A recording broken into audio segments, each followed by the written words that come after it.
Saturday, the 2nd of August 1947.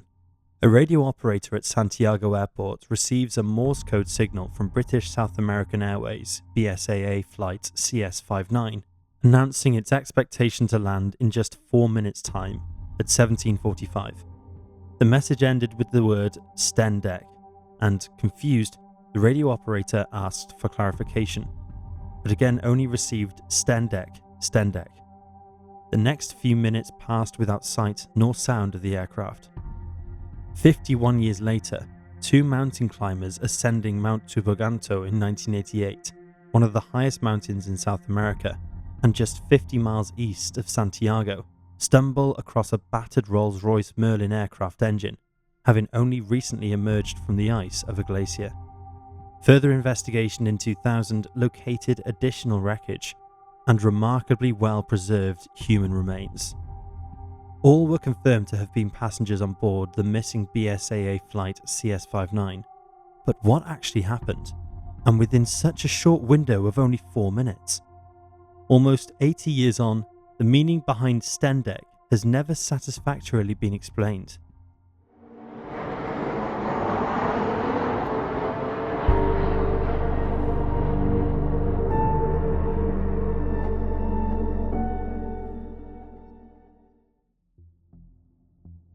BSAA Flight CS59 was an Avro 691 Lancastrian C3 aircraft, registered Golf Alpha Golf Whiskey Hotel, affectionately named the Stardust in keeping with the airline's penchant for naming their aircraft Star Pixie, Star Fortune, Star Belle, Star Tiger, and Star Ariel already belonged to the fleet, with the latter two also disappearing under eerie circumstances. The Stardust was carrying passengers on the final stretch of a journey that had begun 4 days prior, on the 29th of July 1947 in London, England, aboard an Avro 685 York named Star Mist, which had landed in Buenos Aires, Argentina on August the 1st. Here, 6 passengers boarded the Stardust, along with 5 crew members, on the afternoon of August the 2nd.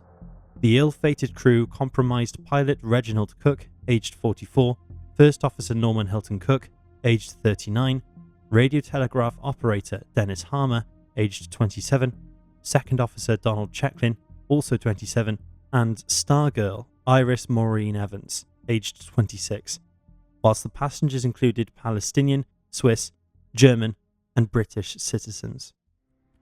The flight was expected to take around 3 hours and 45 minutes, and at 13:46, the aircraft departed from Morón Air Base, just west of Buenos Aires, and so beginning its final haunting trip.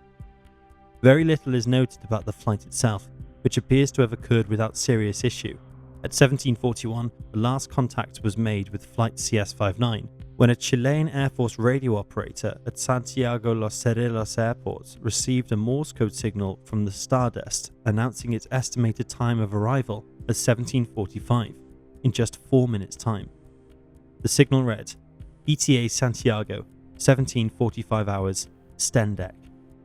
When asked for an explanation of the final word, Stardust's radio operator Dennis Harmon confusingly responded STENDEC, STENDEC, and we'll dive into some theories on this in a little while. When Stardust did not arrive at Santiago Los Cerrillos Airport, an urgent search and rescue mission was launched above the Andes mountain ranges. The route the aircraft had taken was considered well travelled, yet despite extensive searches over 5 days by both Chilean and Argentine authorities, no wreckage or clues were found, and the Avro Lancastrian was presumed lost to the elements. In 1998, 2 Argentinian climbers were ascending Mount Tupungato, one of the highest mountains in South America, with a peak of 6,800 meters, when at around 15,000 feet, 4,600 meters, the duo stumbled across a smashed and crumpled Rolls Royce Merlin aircraft engine, surrounded by pieces of warped metal and remnants of clothing. Reporting their discovery to the authorities, in January of 2000, the Argentine army organised an arduous expedition to investigate the reports, uncovering a slew of further wreckage including a propeller and wheels, some of which remained inflated and intact even after 53 years. From their base camp in the foothills of the Andes, it took the team 4 grueling days to reach the crash site, with the assistance of over 100 mules ferrying both people and equipment, despite which this encompassed only enough supplies for 36 hours of investigation. The fact that the wreckage was localized within relatively close proximity of each piece appeared to indicate a head-on impact with the ground, ruling out the theory that the disappearance had been caused by a sudden mid-air explosion. The expedition also eerily discovered human remains, including a manicured hand with grasping fingers, torsos half buried in the ice, a booted foot, and fragments of hair and skin. As there was only one young woman aboard the flight, it was determined that the severed hand tragically belonged to Stargirl Iris Maureen Evans. The remains were preserved by sub-zero temperatures and essentially freeze-dried, not suffering from the usual bacteriological decay, and one particularly insensitive newspaper in Moron plastered an image of the manicured hand on the front page of a local newspaper. Further observation evidenced the Avro Lancastrian's condition moments before its demise. The propeller indicated that the engine had been running at near cruising speed at the time of the presumed collision, while the condition of the wheels proved that the landing gear had still been stowed away, suggesting whatever happened was unexpected and/or sudden, as the pilot had not attempted an emergency landing. The consensus of air crash investigators attached to the expedition was that Flight CS59 had been unknowingly flying into a headwind, a result of the jet stream which blew from the west and southwest and likely decreased the aircraft's ground speed. Paired with this, visibility was very low during this phase of the flight due to a snowstorm, meaning any clear view of the ground would have been dangerously obscured. Navigational equipment aboard the Avro Lancastrian was also very primitive at the time, with no radio beacons, GPS, or other accurate navigational devices. Despite their flying experience, the crew, calculating Stardust's location and distance based upon their anticipated ground speed, may have believed they had already crossed the Andes, beginning their descent to Santiago airport far too early. In reality, they were a significant distance from their final destination, over 50 kilometers. Other researchers have suggested that strong winds may have somehow brought down the aircraft, as according to one such pilot at the time, "We had all been warned not to enter the clouds over the mountains, as the turbulence and risk of icing up posed just too great a threat."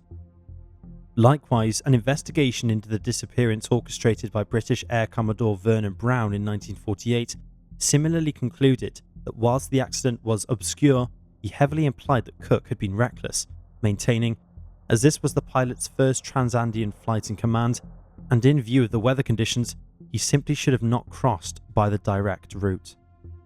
These conclusions of pilot error, however, were criticised not least by other BSAA pilots, who didn't believe that Stardust's captain, Reginald Cook, would have begun his descent without definite confirmation that the flight had successfully crossed the Andes.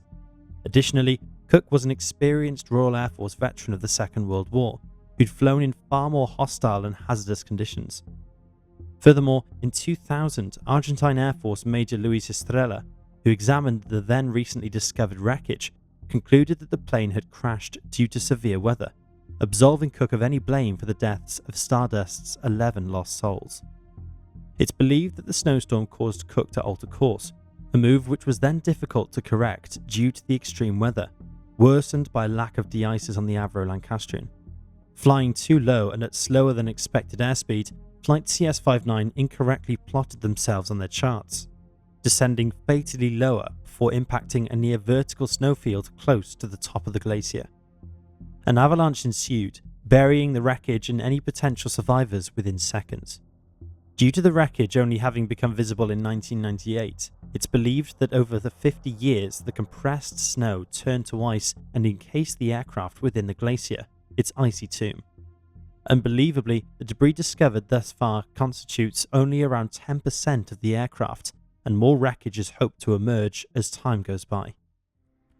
As mentioned previously, uncertainty and debate continue to surround the Stardust's final cryptic communication. Some theorists are convinced that STENDEC is actually a misspelling of the word descent due to the altitude that the aircraft was flying, around 24,000 feet. Combined with the hull being unpressurized, conditions may have caused crew members or passengers to suffer from altitude sickness. Early symptoms of hypoxia often include shortness of breath, dizziness, headaches, confusion, and rapid heartbeat. As hypoxia worsens, it can lead to impaired judgment, loss of coordination, cyanosis, a bluish tint to the skin, unconsciousness, and if not treated, death. However, this theory does not really hold up when you consider that Dennis Harmer, the radio operator, after initially sending the signal and receiving a request for clarification, proceeded to repeat the word, spelt incorrectly exactly the same, another 2 times, an unlikely circumstance. Others have highlighted the similarities in both English and Morse code between STENDEC and Stardust, and theorized that Harmer may have signaled one when he actually meant the other. Yet, this has also been argued against, as all BSAA flights during the 1940s were assigned with the prefix star, and radio operators at the time primarily used the aircraft's registration code during Morse, in this case Golf Alpha Golf Whiskey Hotel. Additionally, STENDEC is not a recognized word within any air traffic communications, even as an abbreviation or acronym, and regardless, it is largely accepted that Harmer would not have abbreviated something that other radio operators would not have understood, especially if it was an emergency signal. It is considered more plausible that the message was misinterpreted due to spacing error in Morse code. Some have suggested that if spaces were present in the signal, then the message would translate to attention, end of message.